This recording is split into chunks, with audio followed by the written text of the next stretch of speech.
possessão de Ana Catarina.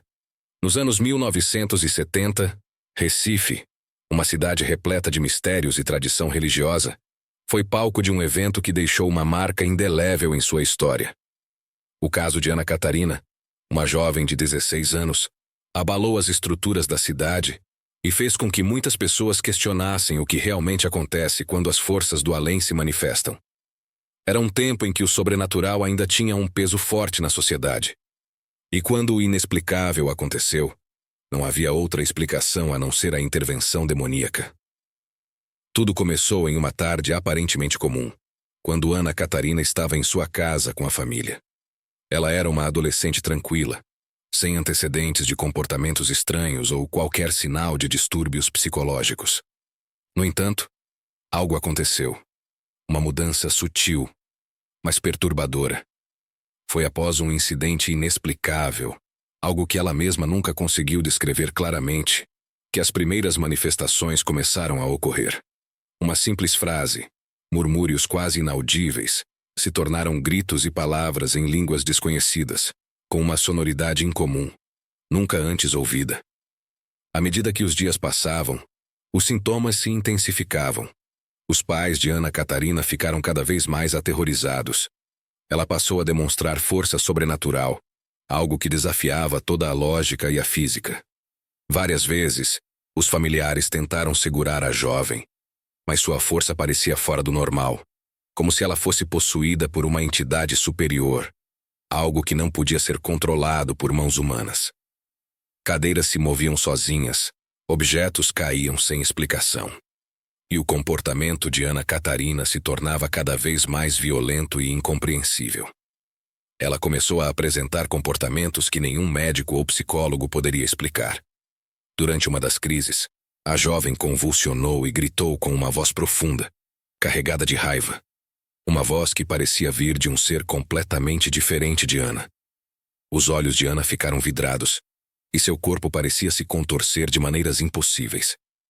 As palavras em línguas desconhecidas, muitas vezes, eram ditas de forma fluida, como se ela estivesse falando com alguém ou algo que não estava visível aos olhos humanos. Desesperados, os pais de Ana procuraram ajuda médica, mas nem os psiquiatras nem os médicos conseguiram dar uma explicação para os eventos que estavam presenciando. Foi quando um padre local, conhecido como Padre Benedito, foi chamado para investigar o caso. O sacerdote era famoso na cidade, não apenas por sua devoção religiosa, mas também por sua habilidade em lidar com casos paranormais e possessões demoníacas. Padre Benedito, ao entrar na casa, ficou imediatamente ciente de que aquilo não era apenas uma doença mental. A atmosfera no ambiente estava carregada e ele sentiu a presença de uma força maligna, algo que desafiava a compreensão humana. Ele observou com atenção os comportamentos da jovem e percebeu que Ana Catarina não era mais a mesma. Durante um dos episódios mais intensos, Ana foi vista deitada no chão, contorcendo-se de maneira grotesca, seus músculos tensos e uma expressão de pura raiva e desprezo em seu rosto. Com a ajuda da família, o padre realizou o que seria o primeiro de muitos exorcismos. Rituais de purificação, orações intensas e salmos foram recitados, enquanto Ana gritava e se debatia de maneira assustadora. Ela parecia não reconhecer as pessoas ao seu redor, e sua voz, mais uma vez, assumia o timbre de uma entidade sombria que não pertencia a este mundo. Nos dias seguintes, o fenômeno apenas se intensificou. A casa foi marcada por eventos cada vez mais bizarros. Portas se fechavam sozinhas, vidros estouravam sem causa aparente, e estranhos odores de enxofre tomavam o ambiente. O mais perturbador era a presença da jovem que, agora, passava a manifestar conhecimento de segredos íntimos e familiares que ninguém poderia saber. Algo que reforçava a ideia de que não se tratava de um simples caso psicológico, mas de uma verdadeira possessão demoníaca.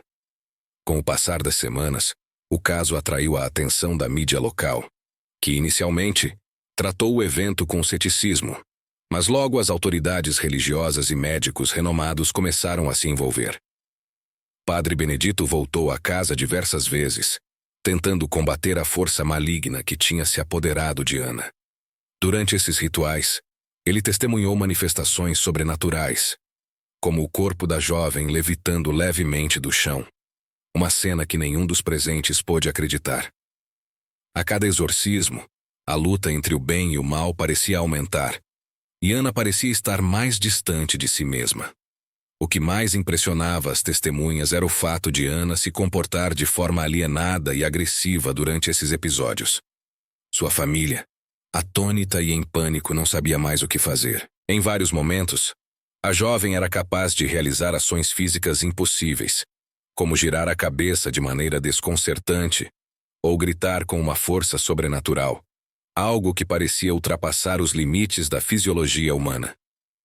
A situação só começou a dar sinais de melhora após semanas de rituais de exorcismo. Mas mesmo assim, a verdadeira natureza do que aconteceu com Ana Catarina permaneceu envolta em mistério. Alguns acreditam que a jovem foi finalmente libertada, enquanto outros, mais céticos, dizem que tudo não passou de uma série de fatores psicológicos agravados. A história de Ana Catarina se tornou uma das mais debatidas da época, com muitos buscando explicações científicas, enquanto outros acreditam que o caso evidenciou a presença de forças malignas, além do que a razão humana poderia compreender. Ana voltou à sua vida normal, mas o caso ficou marcado na memória da cidade. Muitos que presenciaram os acontecimentos afirmam que nunca mais conseguiram esquecer os horrores que viram. Os relatos sobre as manifestações demoníacas de Ana Catarina são ainda hoje discutidos, com testemunhos que, para alguns, servem como um alerta de que existem forças além da compreensão humana, enquanto para outros, apenas um lembrete de que nem tudo pode ser explicado com lógica e ciência.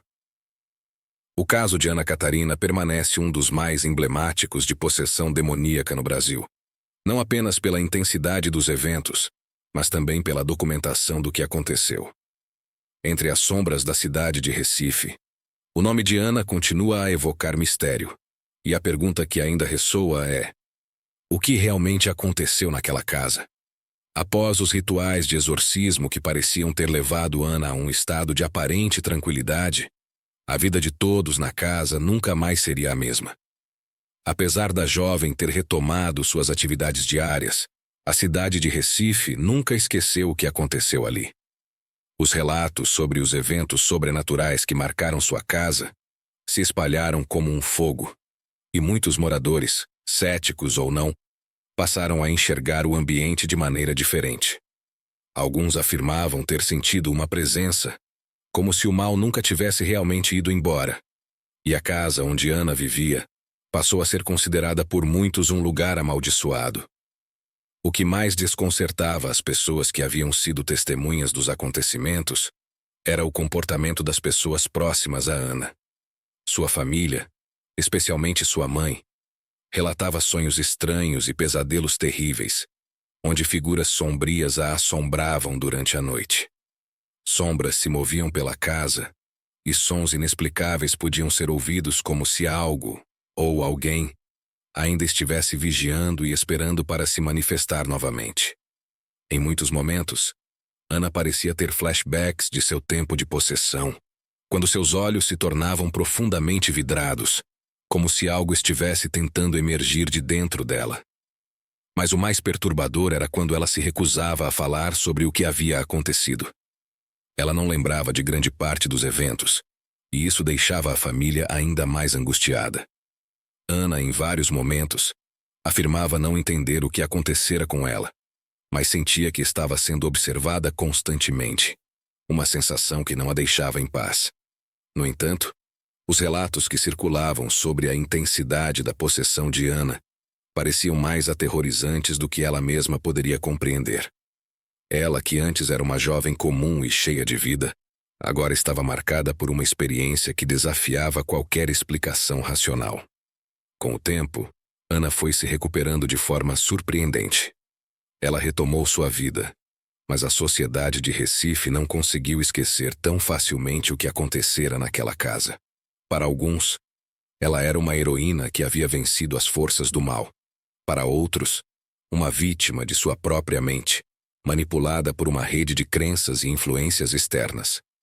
Mas, para aqueles que testemunharam a manifestação de forças que desafiaram toda a razão, Ana se tornou um símbolo de que o sobrenatural é real, uma presença constante, que muitas vezes nos escapa à compreensão, mas nunca a sensação de que o mal pode se esconder onde menos esperamos. Anos se passaram, mas a história de Ana Catarina permaneceu viva, alimentando debates sobre possessões demoníacas e fenômenos sobrenaturais. Até hoje, em Recife, alguns locais próximos à sua antiga residência dizem sentir uma presença estranha, como se as sombras que um dia tomaram o corpo de Ana ainda vagassem pela cidade, à espera de novos encontros.